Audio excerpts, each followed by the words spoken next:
Alam mo ba na may mga hayop na kahit maliit kayang pumatay ng tao? Sa video na ito, aalamin natin ang top 5 na pinakadelikadong hayop sa mundo.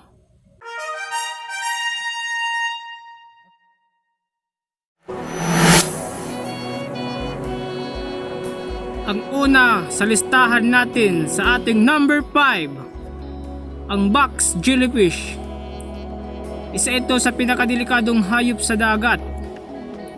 Mukha mang itong transparent at parang harmless, pero wag kang magkakamali. Ang tentacles nito ay may sobrang lakas na lason na kayang magdulot ng matinding sakit at sa iba kaso ng kamatayan. Isang dikit lang nito sa balat mo, pwedeng maramdaman mo agad ang matinding hapdi. Makikita ito sa mga karagatan ng Australia at dito rin sa Pilipinas, kaya mag-ingat kapag naliligo sa dagat. Yan ang ating top 5. Number 4 sa ating listahan, ang inland taipan. Ang inland taipan, ito ay tinawag na pinaka-venomous sa mundo. Tatagpuan ito sa disyerto ng Australia. Hindi man ito madalas umatake, pero kapag kumagat ito, napakadelikado ang lason nito. Ay kayang pumatay ng maraming tao sa isang kagat lang.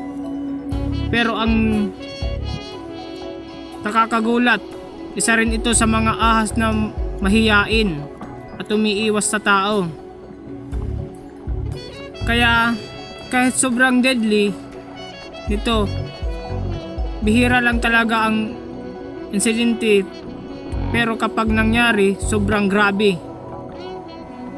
Yan ang ating number 4. Number 3, ang saltwater crocodile. Isa ito sa pinakamalaking buaya sa buong mundo at kilala sa sobrang lakas ng kagat. Matatagpuan ito sa mga ilog ng baybayin ng Pilipinas, Australia at Southeast Asia. Kaya pag naligaw ka sa kanilang teritoryo, delikado ka. Ang saltwater crocodile ay kayang hatakin ng tao sa tubig at halos walang laban sa kanilang bite force. Bukod sa laki, mabilis din ito umatake, kaya talagang dapat mag-ingat. Tip ko para sa inyo, kung may makita kayong buhaya sa dagat o ilog, panatilihing lumayo at huwag subukang lumapit. Yan ang ating top 3.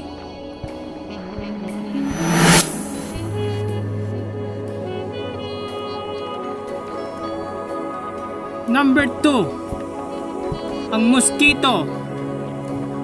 Mukha mang itong maliit sa harmless, pero ito ang pinaka-deadly na hayop sa buong mundo. Bakit? Dahil ang mga lamok ay nagdadala ng mga sakit tulad ng dengue, malaria at Zika virus na milyong-milyong taong naapektuhan taon-taon. Isa kang lamok lang sa gabi at kung makakagat ka, pwedeng magdulot ito ng malubhang sakit o kamatayan. Kaya kahit simple lang itong hayop, huwag itong maliitin. Tip ko para sa inyo, gumamit ng mosquito repellent at siguraduhin walang stagnant water sa paligid para hindi paramihan ng mga lamok. Yan ang ating top 2.